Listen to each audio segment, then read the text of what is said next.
하나님 말씀 함께 보시겠습니다. 하나님 말씀은 누가복음 16장 19절에서 31절 말씀입니다. 누가복음 16장 19절에서 31절 말씀 제가 봉독해 드리겠습니다. 19절 말씀 읽겠습니다. 한 부자가 있어 자색옷과 고운 베옷을 입고 날마다 호화롭게 즐기더라.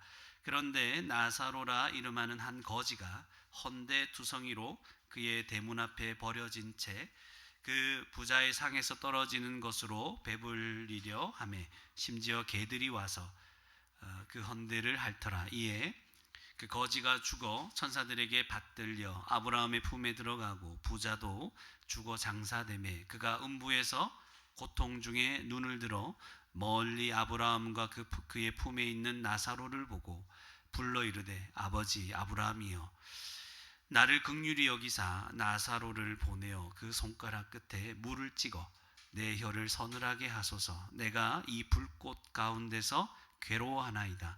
아브라함이 이르되 예 너는 살았을 때에 좋은 것을 받았고 나사로는 고난을 받았으니 이것을 기억하라. 이제 그는 여기서 위로를 받고 너는 괴로움을 받느니라. 그뿐 아니라 너희와 우리 사이에 큰 구렁텅이가 놓여 있어 여기서 너희에게 건너가고자 하되 갈 수 없고 거기서 우리에게 건너올 수도 없게 하였느니라. 이르되 그러면 아버지여 구하노니 나사로를 내 아버지의 집에 보내소서. 내 형제 5이 있으니 그들에게 증언하게 하여 그들로 이 고통받는 곳에 오지 않게 하소서. 아브라함이 이르되 그들에게 모세와 선지자들이 있으니 그들에게 들을지니라. 이르되 그렇지 아니하니이다. 아버지 아브라함이여 만일 죽은 자에게서 그들에게 가는 자가 있으면 회개하리이다. 이르되 모세와 선지자들에게 듣지 아니하면 비록 죽은 자 가운데서 살아나는 자가 있을지라도 권함을 받지 아니하리라 하였다 하시니라. 아멘. 네, 오늘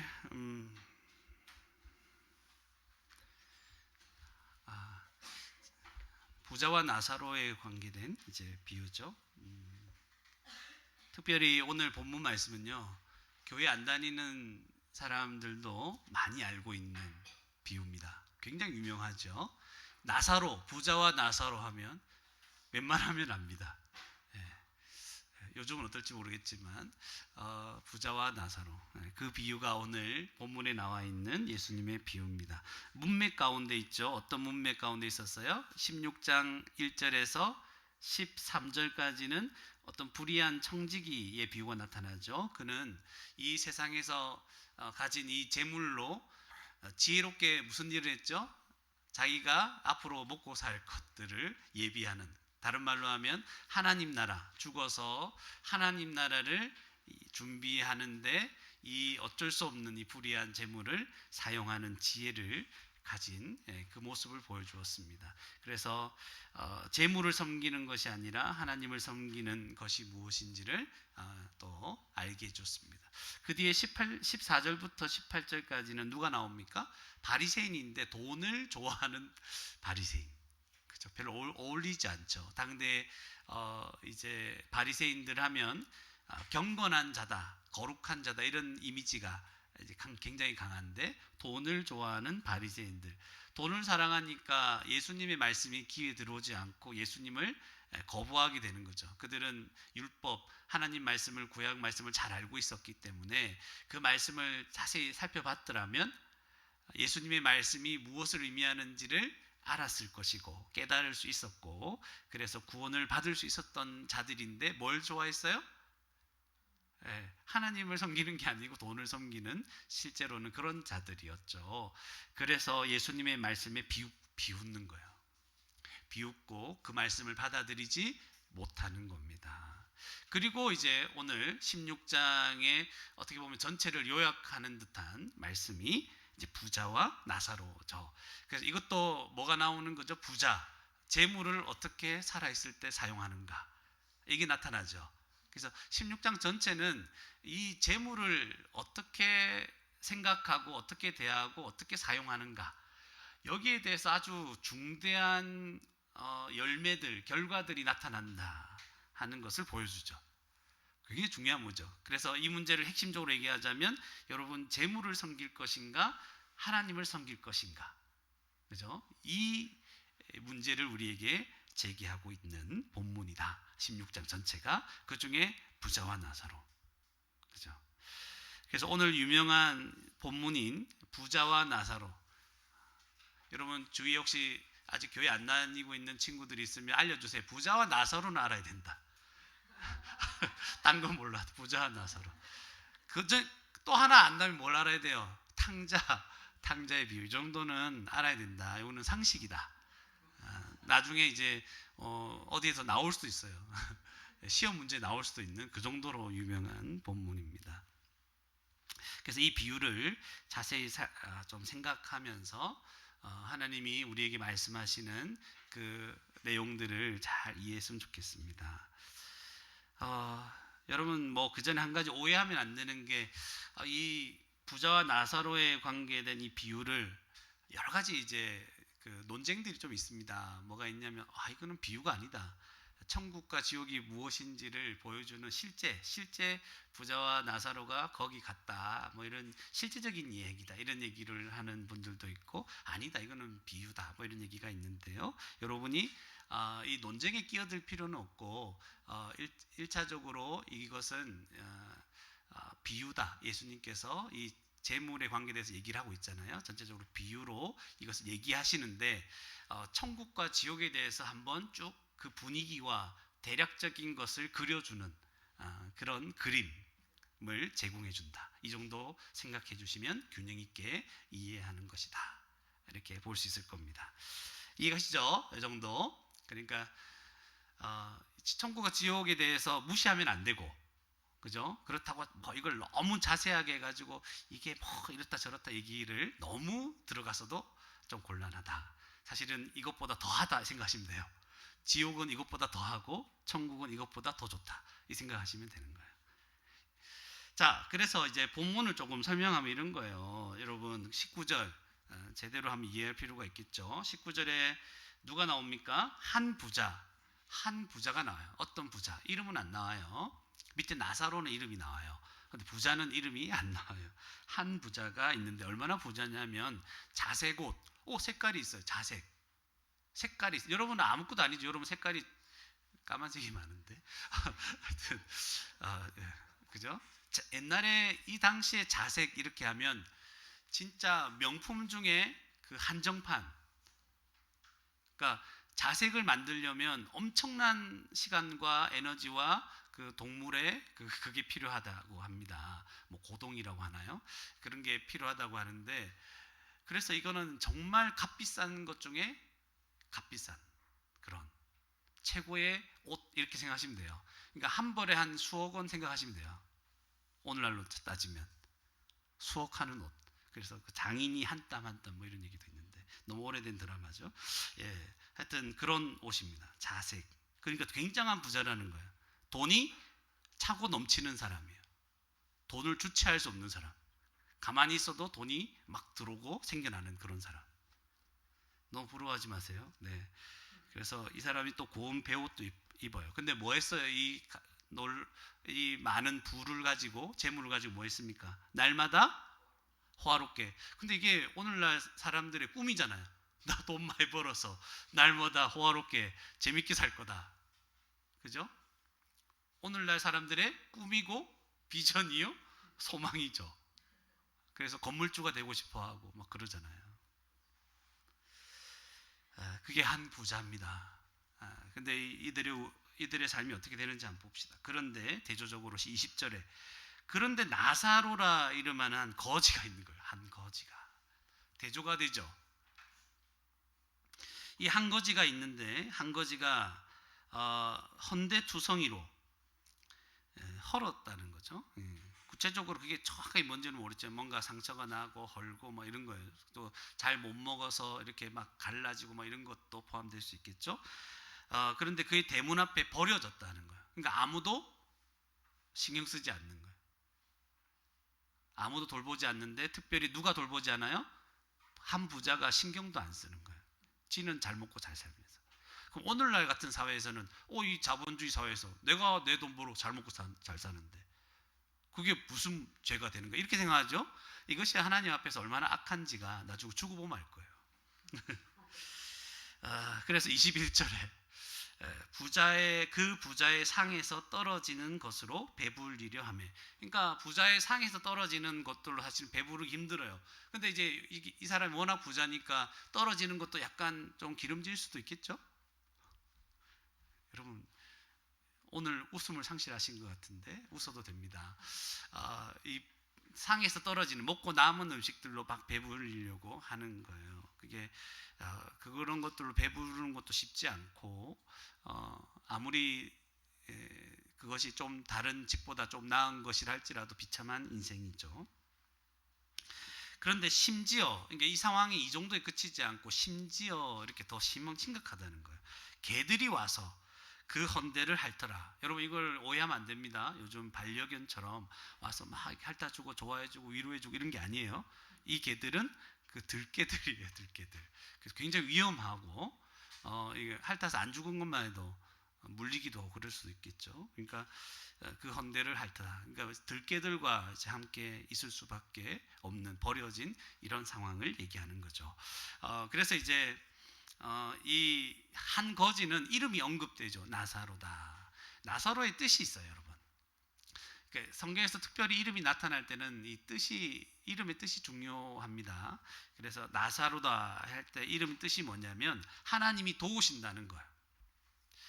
하나님이 도우신다는 뜻이에요. 그러니까 나사로의 이 상태와 비교해서 보면 하나님만 의지할 수밖에 없는 상태를 얘기하는 거예요.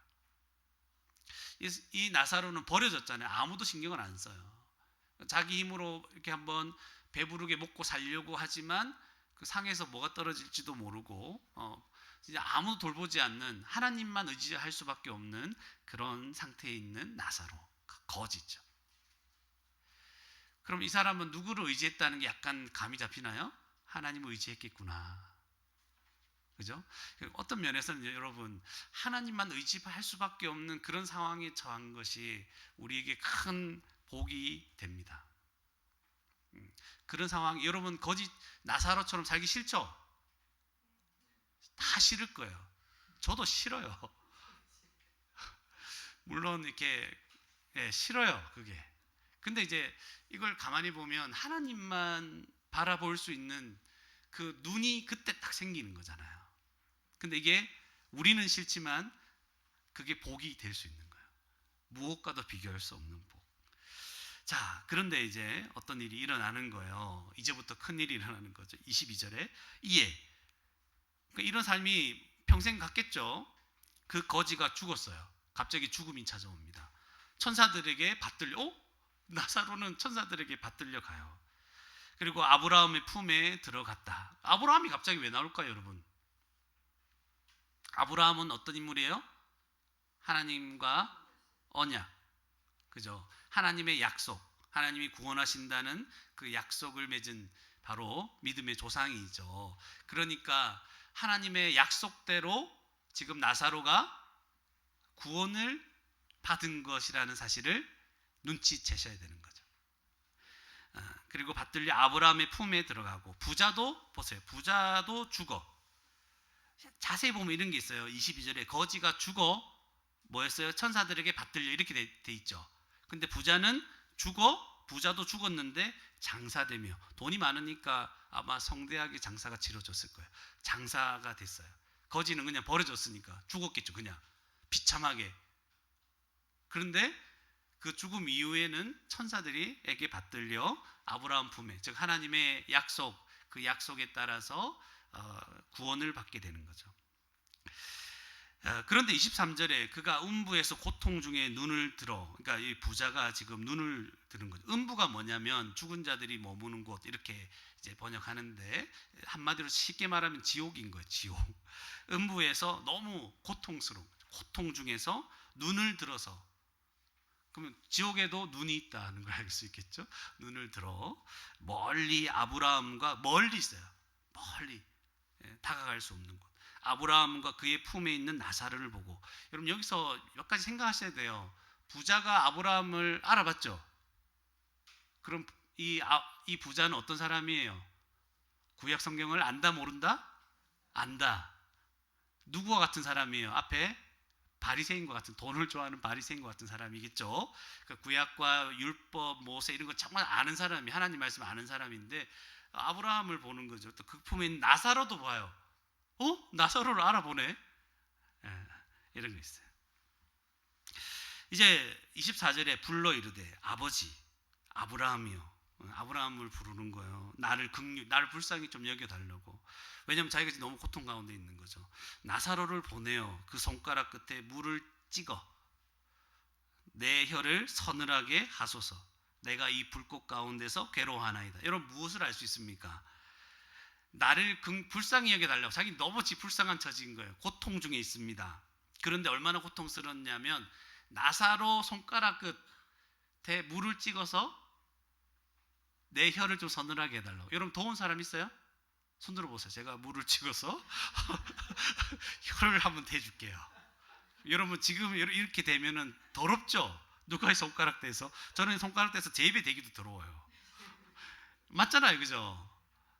근데 너무 고통스럽고 이 상황에서 벗어날 수 없다는 걸 아니까 부자가 그러니까 이렇게라도 좀 잠깐이라도 서늘하게 해달라고. 근데 아직 좀 정신을 못 차렸죠. 왜냐하면 나사로를 보내달라 하는 거죠. 나사로가 아직 자기 종인 줄 아나 봐요, 그죠? 자기 종도 아니었죠, 그죠? 그냥 버려진 거지로 그냥 생각하는가 본데 정신을 못 차린 것 같아요. 나사로를 왜 보내요? 나사로가 뭔데?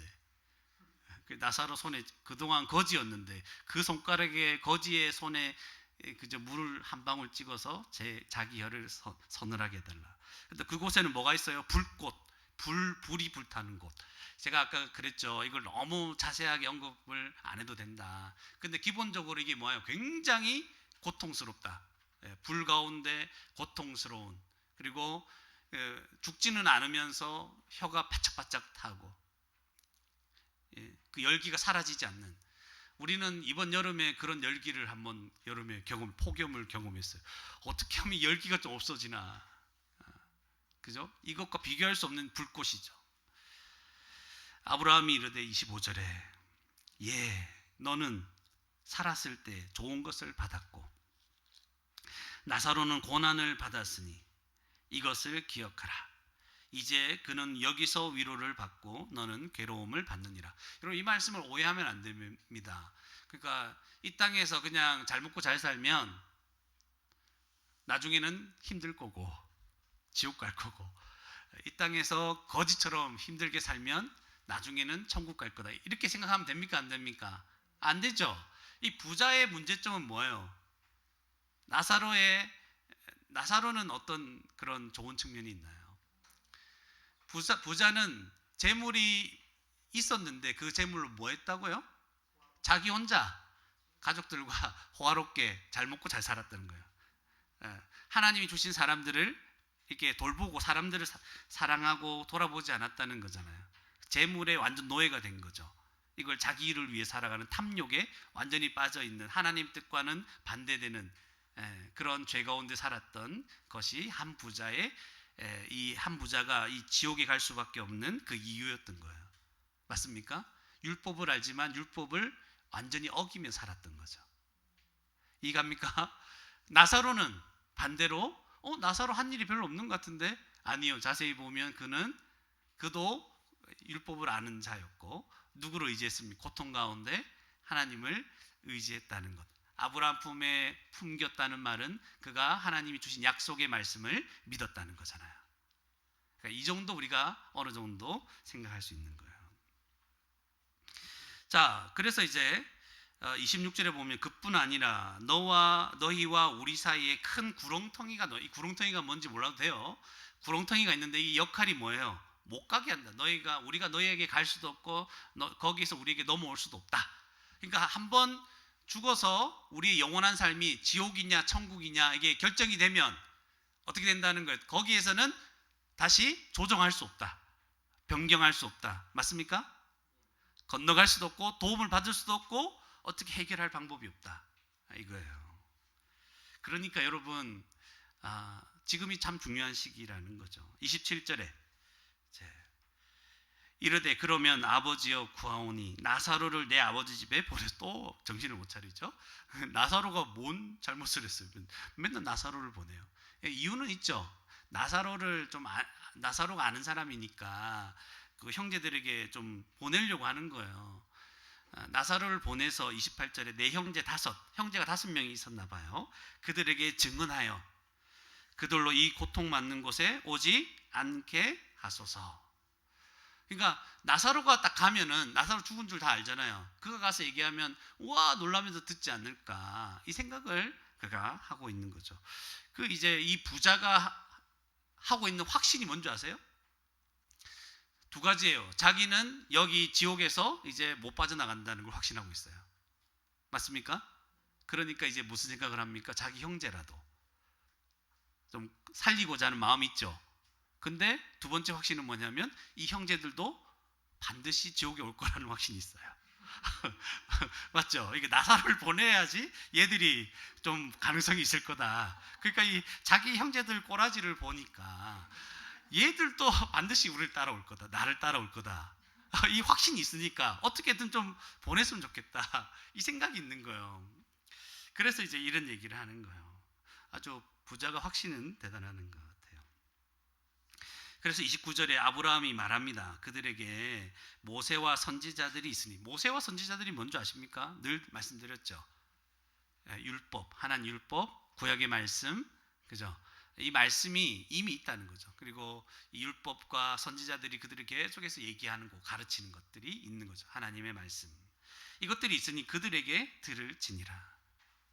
그러니까 30절에 동의하지 않습니다. 부자가. 그렇지 않습니다. 아버지 아브라함이 만일 죽은 자에게서 그들에게 가는 자가 있으면, 그러니까 죽은 자가 살아나서 그들에게 가서 막 이렇게 얘기하면 그들이 뭐 한다고요? 회개할 것이다. 그러니까 그들이 지금 형제 5명은 회개를 안 하고 있었다는 거죠. 자기도 말씀을 들었지만 회개 안 하고 믿지 않고 지금 죽었기 때문에 지금 여기에 왔다는 것이죠. 죽은 자가 오면 여러분 놀라겠죠? 죽은 자 갑자기 나타났어요. 꿈에 나타나도 놀라는데 진짜 살아나가지고 와서 여러분한테 야, 너는 좀 제발 복음 듣고 예수 믿어라. 자지 말고 복음을 듣고 이렇게 들으라, 이렇게 얘기하는 거예요. 그럼 여러분 놀라겠죠? 그럼 믿을게요 이렇게 할까요? 31절에 뭐라고 하냐면 모세와 선지자들에게 듣지 아니하면 비록 죽은 자 가운데서 살아나는 자가 있을지라도 그 권함을 이제 받지 아니하리라. 그러니까 구약의 말씀, 이 말씀을 듣고 깨닫고 믿지 않으면, 회개하지 않으면 죽은 자가 와도 살아나도 못 믿을 거다. 이렇게 예수님이 말씀하시고 오늘 본문 말씀이 끝납니다. 그래서 오늘 말씀을 가지고 3가지만 말씀을 드릴게요. 첫 번째로, 죽음이 끝이 아닙니다. 잘 들으세요. 죽음이 끝이 아닙니다. 모든 사람은 곧, 멀지 않습니다, 여러분. 곧 죽음을 맞이하게 됩니다. 죽음은 그렇게 멀리 있지 않습니다, 우리에게서. 부자의 삶과 거지 나사로의 삶은 세상에서 굉장히 극명한 대조를 이루고 있죠. 엄청난 차이를 이루죠. 그러나 오늘 본문에 보면 그렇게 설명하다가 뭐라고 돼 있어요? 죽었다고 돼 있어요. 곧 죽음을 맞이하게 된다는 거죠. 오히려 죽음 이후가 영원하기 때문에 그것과 비교해 보면 살아있을 때 여러분 얼마나 행복하게 잘 먹고 잘 살았는가, 또는 얼마나 지독하게 고통스러운 삶을 살았는지, 이런 것들은요 사소하게 느껴집니다. 잠깐 영원한 그 죽음 이후의 삶에 비교하면 우리가 이 땅에서 겪는 뭐 잘 먹고 성공했든지 잘 살았든지 아니면 실패했든지 이런 것들이 굉장히 사소하게 보이는 거예요. 아무것도 아니게 보이는 거예요. 우리 자녀들은 좀 생각하기 어려울 거예요. 근데 부모님들은, 여러분 어른들은 조금은 알 거예요. 죽음이 멀지 않다는 거. 저도 많이 느끼는데요.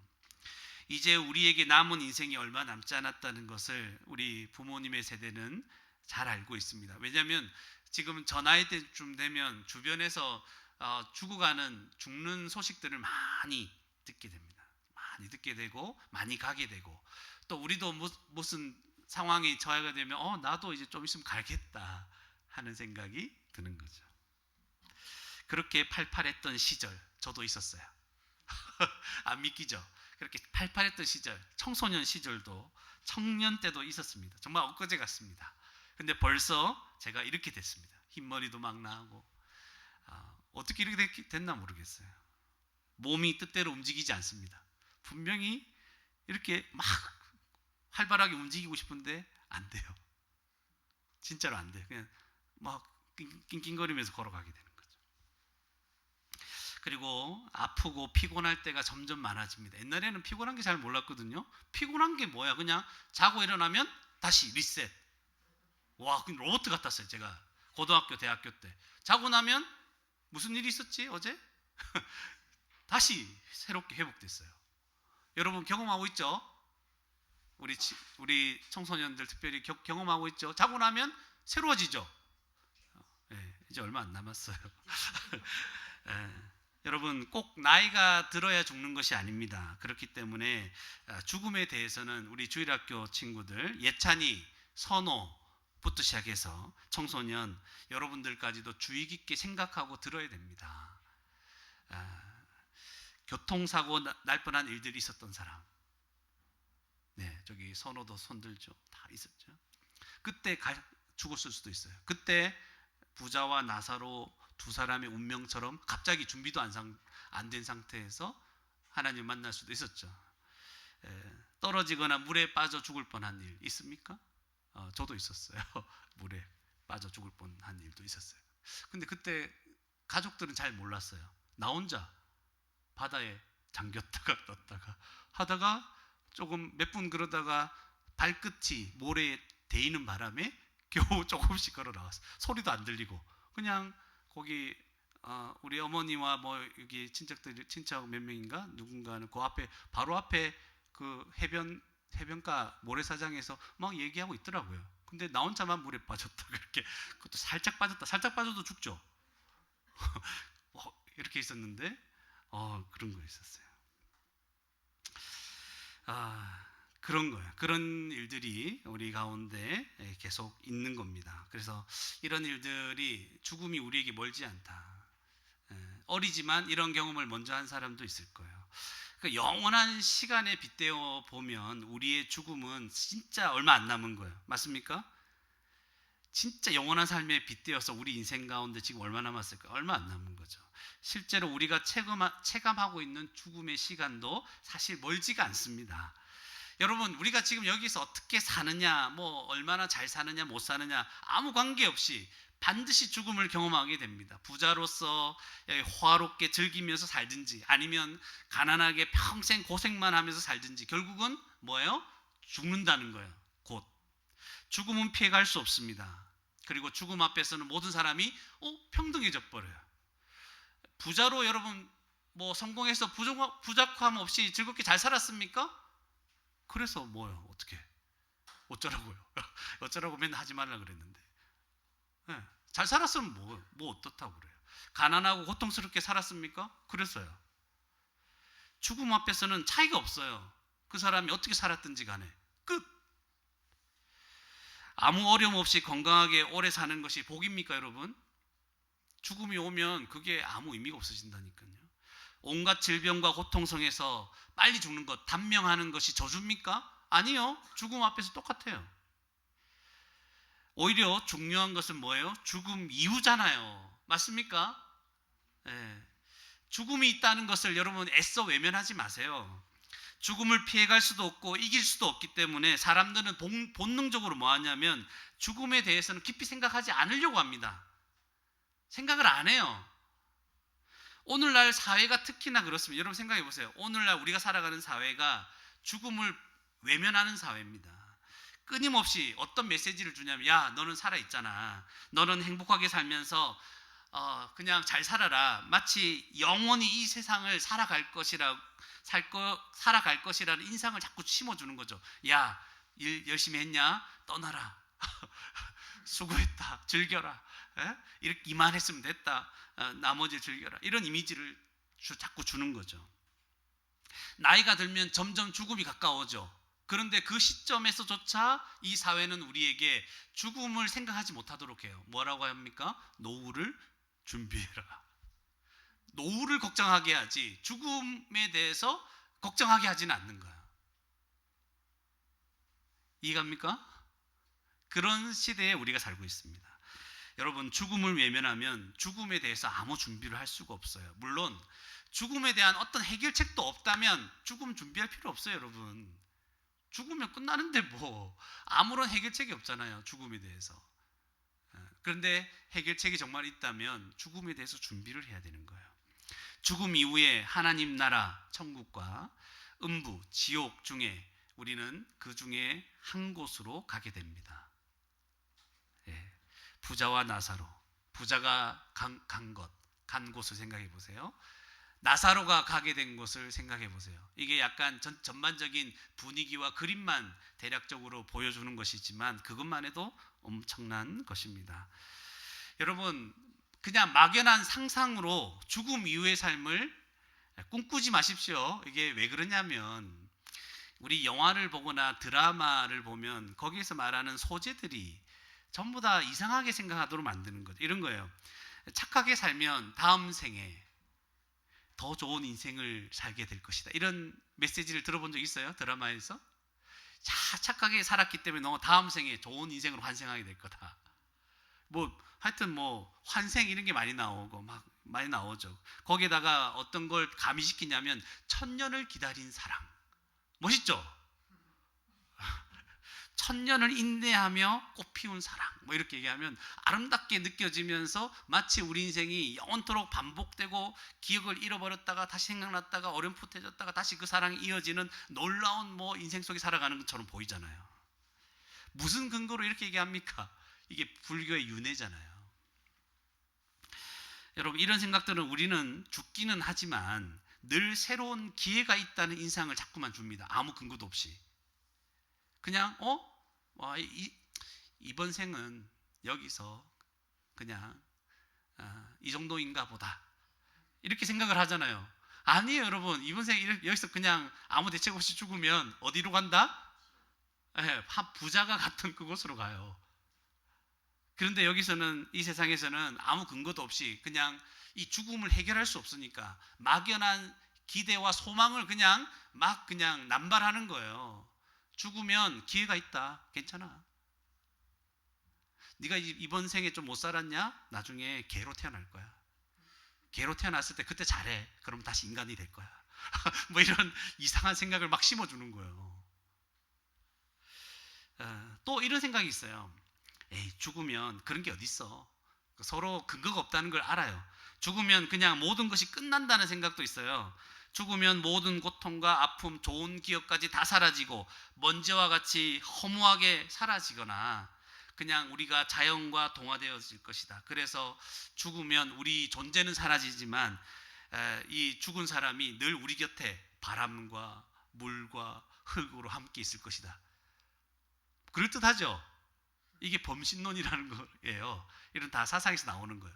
죽음을 해결할 방법이 없으니까 또 다른 방법을 만들어내는 거죠. 요즘은 이제 무슨 생각이 나온지 압니까? 요즘은 또 새로운 생각들. 요즘은 과학이 발달하잖아요. 그러니까 이제 한 단계 발전시킵니다. 우리 뇌의 기능을 그대로, 우리가 죽어도 이 기능은 뇌를 그대로 옮겨서 이 기억과 사고하는 이 역학들을 그대로 컴퓨터에 저장하고 활성화시켜서 육체는 죽어 없어지지만 우리의 정신은 계속 영원히 살아 있을 수 있다는 생각을 영화로, 드라마로 만들어냅니다. 본 적 있습니까, 여러분? 예, 그렇게 되는 거예요. 그러니까 어떤 방식으로든 죽음을 어떻게 해결해 보려고 다른 대안을 제시하는데 근거가 없어요. 여러분, 사람들이 세상에서는 우리에게 자꾸 그런 죽음을 자꾸 외면하게 만들면서 대안으로 막연한 기대와 소망을 자꾸 가지게 하지만 따지고 보면 아무 소망이 없어요. 요즘 시험 기간이죠. 우리 청소년들. 자, 보세요. 시험을 내가 이번 시험 잘 칠 거다. 자꾸 상상만 하면 잘 칩니까? 아니죠. 이게 무슨 말이냐면 나 죽어서 다음 생이 있을 거야. 죽으면 내 끝날 거야. 모든 걸 잊어버릴 거야. 또 죽으면 내가 내 정신은 살아 있을 거야. 이상한 생각을 마음대로 상상만 한다고 해서 실제로 죽으면 그런 삶이 펼쳐집니까? 근거가 없잖아. 실제로 죽음의 문제를 극복하고 죽음을 이겨보지도 못했다면 이런 행복한 상상을 아무리 해봤자 소용이 없다는 거예요. 실제로 죽음을 이긴 분이 계셔야 된다는 거예요. 실제로 죽음을 이긴 것이 우리 가운데 증거로 나타나지 않는다면 우리는 죽음에 대해서 아직까지 아무런 대안이 없는 거예요. 맞습니까? 그런데 예수 그리스도께서 십자가에서 죽으시고 3일 만에 다시 살아나셨죠. 부활하셨죠. 이 기독교의 핵심이라니까. 여러분, 이 기독교에서 예수님 부활하셨다는 이 사실을 거짓말이라고 증명만 해주면 기독교는 사라집니다. 기독교의 핵심이에요. 근데 아직까지 이걸 해결을 못하는 거예요. 많은 학자들이 이걸 깨부수지 못하는 거예요. 왜냐면 이 사실이니까. 그래서 이거 부활에 대해서는 여러 가지 얘기했죠. 예수님 믿을 때 제일 안 믿기는 부분이 예수님 부활하셨다는 내용이잖아요. 사실은 예수님이 부활하셨다는 사실을 가장 확실히 증명할 수 있다고 제가 여러 번 말씀드렸죠. 그 책으로도 나오고 계속 나오죠. 그래서 예수님은 이 죽음을 이기시고 부활하셨기 때문에 이 죽음과 그 이후에 대해서 분명하게 말씀하실 수 있는 유일한 분이시죠. 그 예수님께서 오늘 이 비유를 얘기하시는 거예요. 근거가 있어요, 없어요? 있다는 거예요.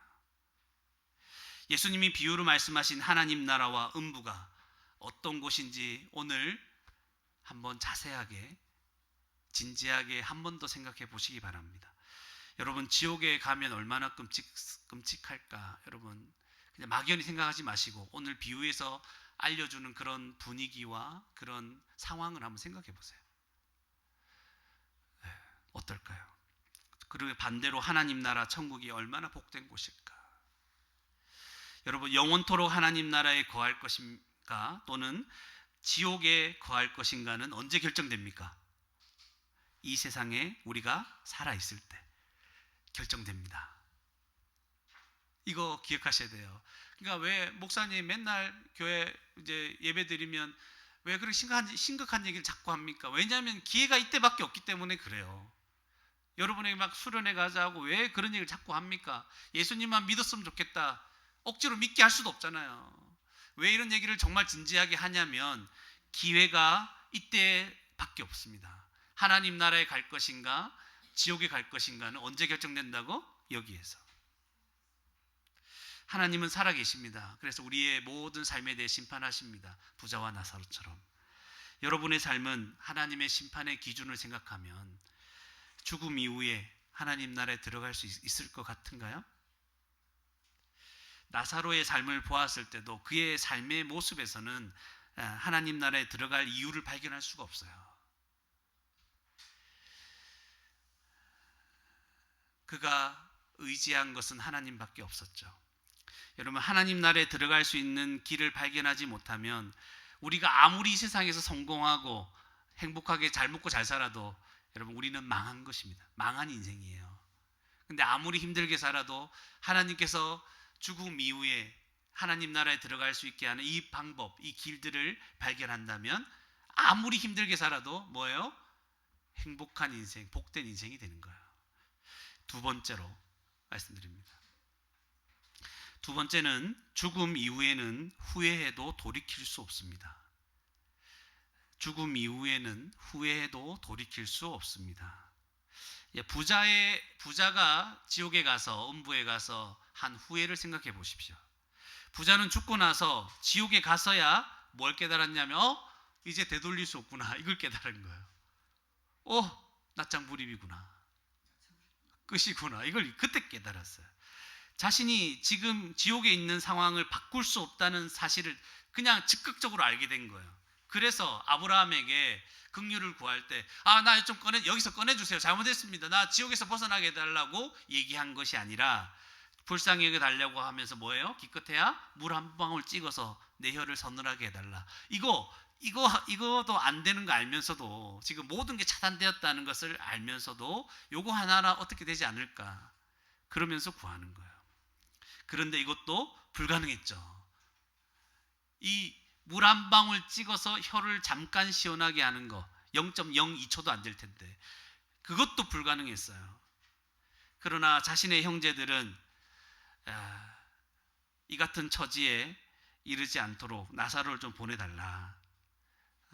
자신의 영원한 삶이 이제 결정돼 버렸어. 지옥에서의 삶이 영원토록 결정되었고 변경이 불가하다는 걸 알았기 때문에 이제 자기 형제들이라도 좀 살리면 안 될까 하는 마음을 가지게 되는 거죠. 여러분, 죽음 이후에 겪게 되는 심판의 고통, 이것을 조금도 경감시킬 수 없습니다. 하나님이 좀 봐주겠지. 여러분, 하나님이 봐주는 것은 우리가 이 땅에 사는 동안에 우리가 복음을 들을 수 있게 하고 하나님 믿을 수 있는 기회를 주고 여러 사람, 부모님과 여러 사람을 통해서 믿을 수 있는 기회를 주는 거예요. 심판을 받고 죽고 난 이후에는 끝. 조금도 그 심판의 고통을 줄일 수 없습니다. 그 불꽃 가운데, 불 가운데 있는 상황, 손가락 끝에 물을 찍어서 나사를 통해서 하는 그것까지도 허락이 되지 않습니다. 지옥 전체의 분위기가 이런 분위기예요. 그냥 끔찍하죠. 이런 육체적인 고통 가운데 여러분 한 가지가 더 있어요. 뭐가 있냐면 여러분, 우리가 죽고 나서 뭐가 있는 줄 아십니까? 기억이 있습니다. 기억이 있고 인식이 있습니다. 여러분, 세상에서 우리가 어떻게 살았는지의 삶이 다 기억나는 겁니다. 사람들에 대한 기억도 있고 그들에 대한 감정까지 있습니다. 그러니까 얼마나 더 고통스럽습니까? 지옥에 가서 모든 게 다 기억나는 거죠. 자기가 얼마나 하나님이 우리를 구원하시려고 했는데 그걸 거부하고 있었는지, 말도 되지 않는 이유로 막연하게 하나님을 거부했는지 그게 다 기억나고 자기가 얼마나 악하게 살았는지도 기억나는 거죠. 여러분, 기억은 영원한 삶에 있어서 우리가 오해해서는 안 되는 중요한 요소입니다. 여러분, 기억이 없어지면요, 그러니까 아까 윤회 뭐 이런 거 얘기했잖아요. 그거는 기억이 없어지는 거거든요. 기억이 없어지면 더 이상 그 존재는 자기가 아니에요. 기억도 안 나는데 내가 고통 겪어봤자 뭐가 의미가 있어? 내가 낸 줄 모르는데. 근데 기억이 있는 거예요. 기억이 없으면 영원한 삶은 아무 의미가 없습니다. 지옥에 가든 천국에 가든 이미 자기가 누군지도 모르는데 그 뭐가 의미가 있습니까? 아무 의미가 없죠. 이 세상에서의 삶에 대한 모든 기억을 가지고 있기 때문에 지옥에서의 영원한 삶은 한없이 끔찍하고 고통스럽습니다. 그리고 변명도 할 수도 없어요. 내가 왜 여기 있는지 알기 때문에. 내가 얼마나 악하게 살았는지, 하나님의 법을 어겼는지, 내가 그것을 하나님이 은혜 주시는 그 통로를 내가 일부러 거절했는지를 알기 때문에.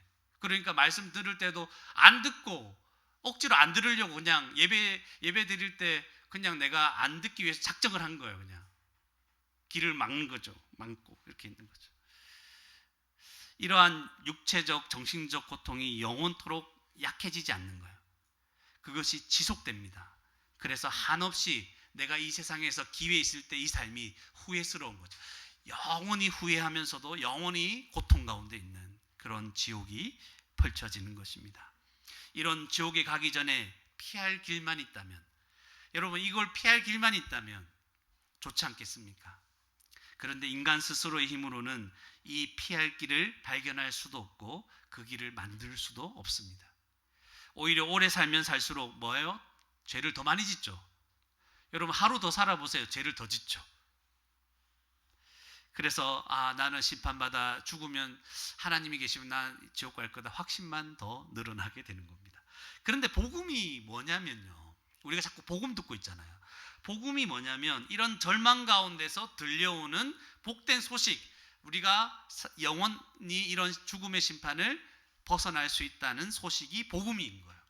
예수님에 의해서 우리가 여기에서 벗어날 수 있고 하나님 나라에 들어갈 수 있다는 소식이 복된 소식입니다. 그것을 위해서 우리가 많은 대가를 치러야 된다, 그게 아니에요. 하나님께서 값없이 은혜로 믿는 자에게 이 구원을 베풀어 주신다. 하나님은 예수님을 통해서 우리가 구원받을 수 있는 길을 열어주셨어요. 그러니까 예수님 믿으면 구원받는다 그냥 얘기를 많이 하잖아요. 그게 정말 기독교의 핵심인데 이런 복음을 자꾸만 전파하게 하시는 거예요. 듣도록. 여러분 지극히 듣는지 몰라도 여러분 믿는 사람들을 살펴보면 처음에 예전에는 막 지겹게 들리다가 어느 순간에 이게 탁 깨달아지면서 그렇군요. 내가 예수님의 십자가 죽음 때문에 내가 살아났군요. 내가 구원받을 수 있는 길이 열렸군요. 이걸 깨달아지면서 예수님 진짜 믿게 되는 거거든요. 그때부터 예배를 진짜 제대로 드리게 되는 거예요. 기쁜 마음으로, 감사한 마음으로. 아무리 힘들고 어려운 인생을 살고 있어도 지금 여기에서 구원받을 수 있는 복음을 듣고 하나님 나라에 들어갈 수 있는 기회가 있는 것 자체가 우리에게 복입니다. 목사님, 저 인생은 너무 힘들어요. 너무 외롭고 나 알아주는 사람도 없고 정말 내 인생 어떻게 될지, 참으로 나를 사랑하는 사람 만나기 어려울 것 같고 내 인생은 정말 비참합니다. 그렇게 말하는 사람들조차도 지금 무슨 기회가 있어요? 복음을 듣고 이 부자가 갔던 곳을 피해서 나사로가 갔던 곳에 갈 수 있는 기회, 시간이 있잖아요. 이것 자체가 이제 복된 거예요. 살아있는 것 자체가 복이에요. 그래서 가장 안타까운 사람들이 자기의 그 목숨을 끊는 사람이에요. 그냥 아무 근거도 없이 죽으면 끝날 거라고 생각하고 안 끝나요, 여러분. 죽으면 진짜 시작이에요. 지금 살아있는 것 자체가 무슨 기회가 있다? 하나님이 있는지 없는지 확인할 수 있고, 내가 죽음 이후에 뭐가 있는지, 하나님 나라에 들어갈지 지옥에 갈지에 대해서 이제 살아날 기회가 주어졌기 때문에 지금 아무리 힘들어도 숨이 붙어 있고 살아있는 것 자체가, 생각할 수 있는 것 자체가 뭐예요? 복입니다, 여러분. 모든 사람에게. 그래서 이 세상에 있는 예수님 믿든지 안 믿든지 지금 그 살아있는 것을 기준으로 본다면 모든 사람이 복되게 살아가고 있는 겁니다. 하나님이 우리를 구원하시려는 이 복된 소식, 십자가 복음이 여러분 들립니까? 들리면 정말 그 복에 들어가는 것이죠. 우리의 모든 죄를 대신해서 예수님이 우리 죄를 대신해 십자가에 죽으셨잖아요. 그분이 형벌을 받으신 거예요. 그것 때문에 우리가 지옥의 형벌을 안 받는 거거든요. 이걸 나중에 크면 더 자세히 알게 될 거예요. 여러분이 질문이 생기는 것들 많을 거예요. 근데 이걸 대답이 다 됩니다. 여러분 걱정하지 마세요.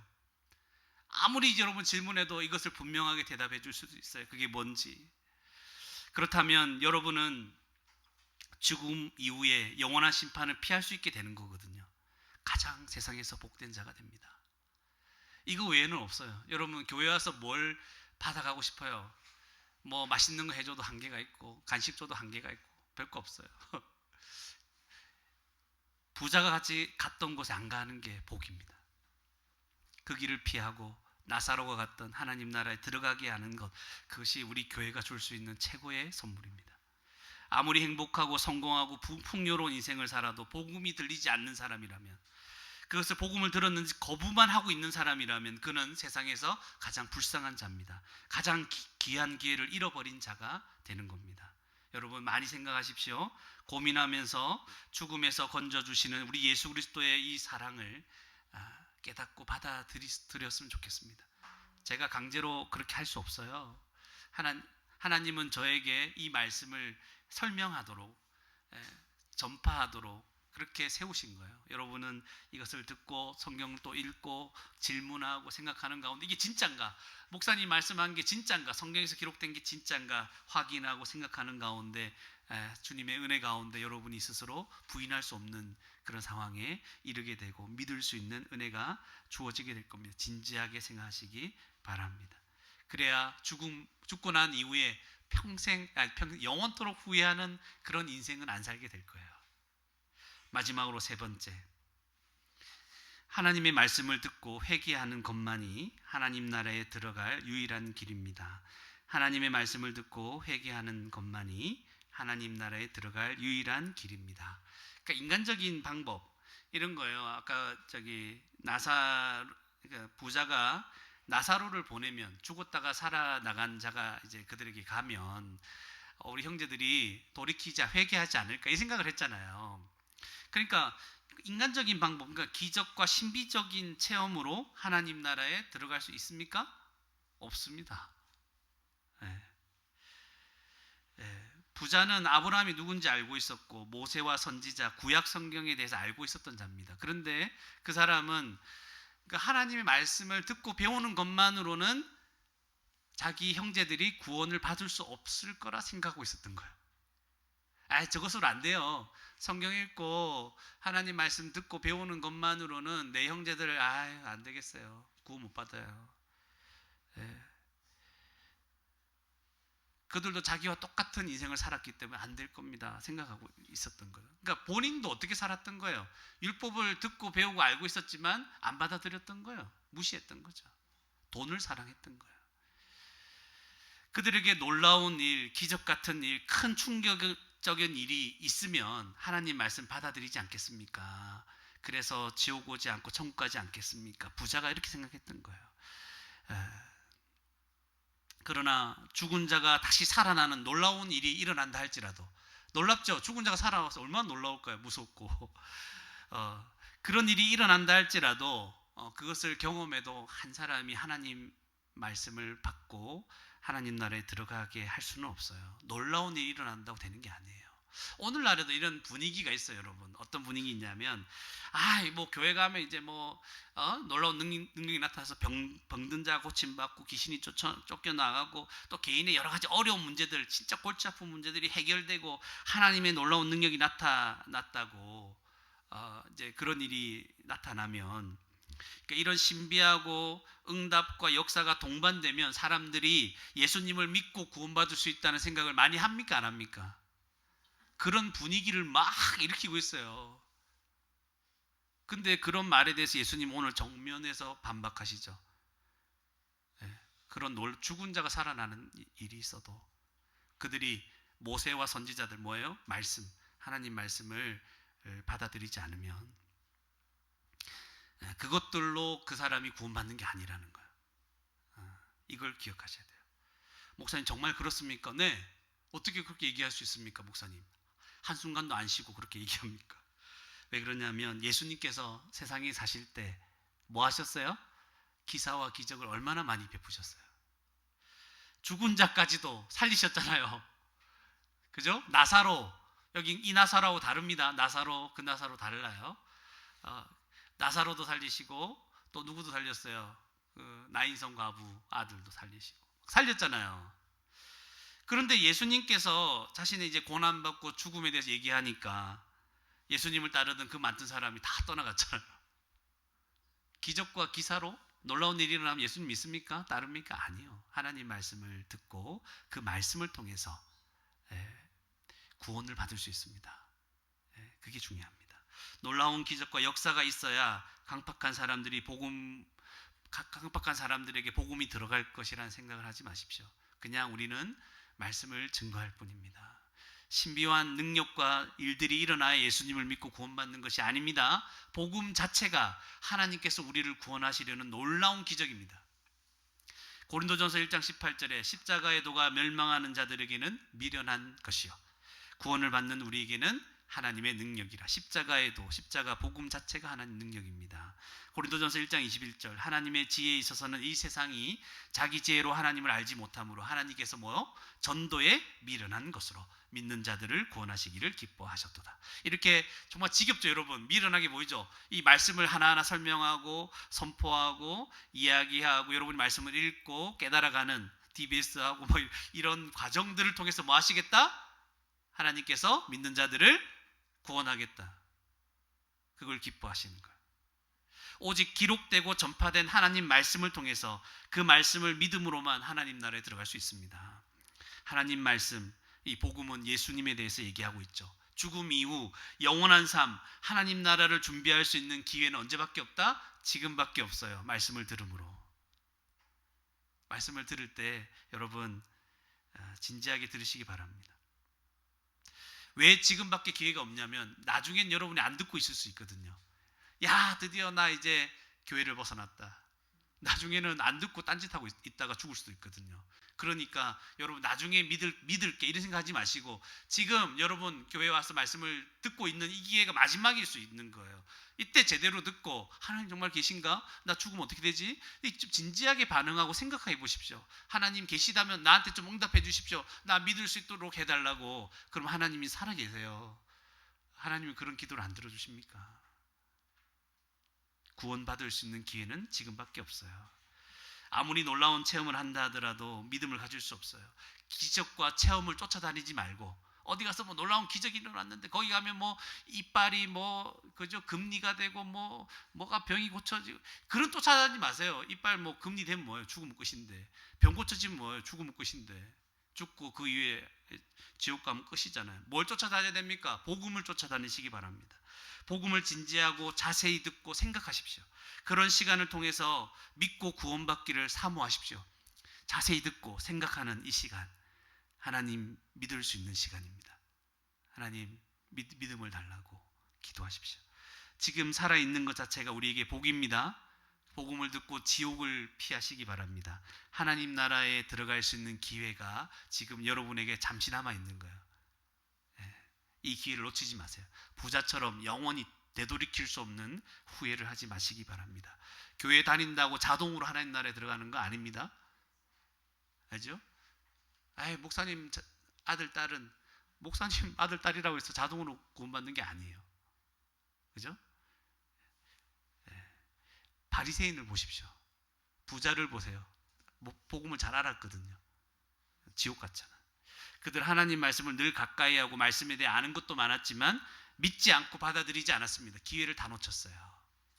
복음을 듣고 예수님을 믿는 자들은 이제 변화가 됩니다. 오늘 재물에 대한 얘기였잖아요. 그래서 이 말씀에 대해서 오해하기 딱 좋은 말씀입니다. 하나님의 뜻대로 재물을 잘 사용하면 하나님 나라에 들어가고, 하나님 뜻대로 잘 사용하지 않으면, 부자같이 잘 사용하지 않으면 지옥 간다는 그런 메시지처럼 들립니다. 그러나 그렇다면 하나님 나라에 들어갈 사람은 단 한 사람도 없어요. 인간은 본능적으로 돈을 좋아해요. 돈을 귀하게 여기며 돈에 자신의 인생을 의지하며 살아갑니다. 여기에서 자기 힘으로 벗어날 사람이 있습니까? 없습니까? 없잖아요. 그런데 예수님을 믿는 순간 새 마음이 부어지고 심령이 새로워집니다. 변화를 받습니다. 그래서 돈에 대한, 재물에 대한 이 생각이 바뀌는 거죠. 하나님을 섬기지 돈을 섬기지 않습니다.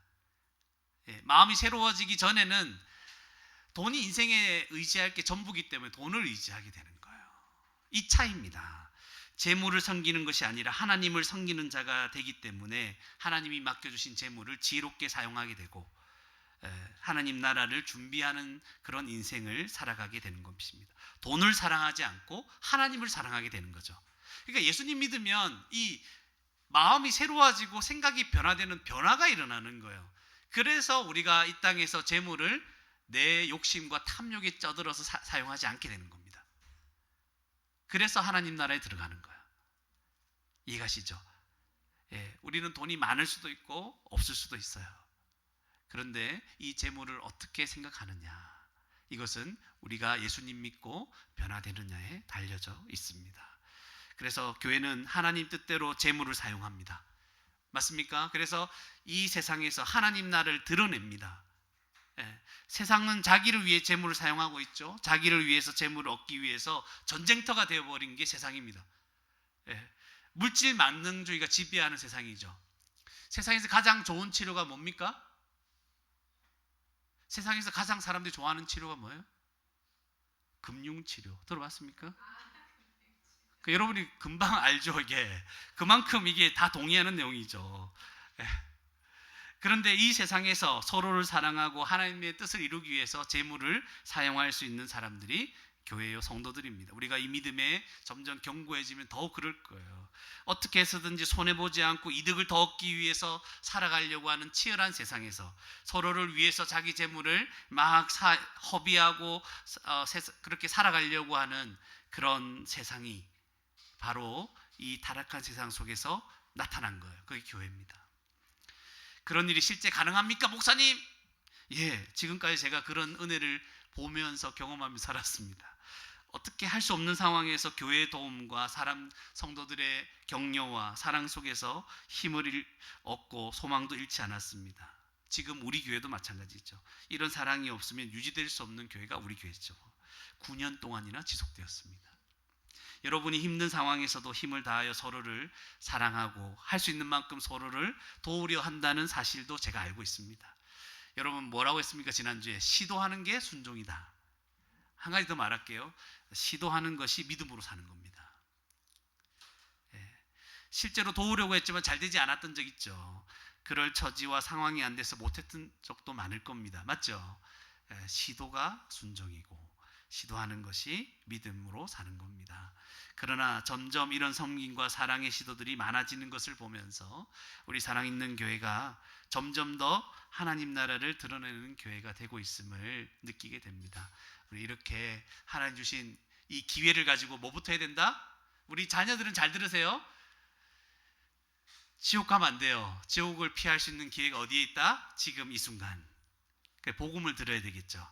그리고 여러분 이미 복음 듣고 믿은 성도들은 뭐 해야 됩니까? 변화된 마음을 가지고 우리가 살아가는 이 세상에서 하나님 나라를 자꾸만 더 드러내는, 하나님 뜻을 이루기 위해서 재물을 사용하는 그런 자를, 그런 모습을 드러내는 복된 저와 여러분이 되기를 주님의 이름으로 축원합니다. 함께 기도하겠습니다. 우리 기도하실 때 하나님, 죽음이 끝이 아니라는 것을 분명히 인식하며 살아가게 해주십시오. 죽음 이후에는 후회도 돌이킬 수 없다는 것을 생각합니다. 하나님, 기회 있을 때 여기에서 복음을 듣고 진지하게 생각하고 주님 믿음을 가질 수 있도록, 그래서 구원을 얻을 수 있도록 주님 은혜를 내려달라고, 하나님 말씀을 듣고 회개하는 것만이 하나님 나라에 들어갈 유일한 길인 것을 알았습니다. 하나님, 그 말씀을 가볍게 여기지 않고 진지하게 내 인생에서 생각할 수 있도록 하나님 은혜 내려달라고, 하나님 나라를 이루는, 드러내는 사랑 있는 교회가 되게 해달라고 함께 말씀을 생각하시면서 기도하시겠습니다.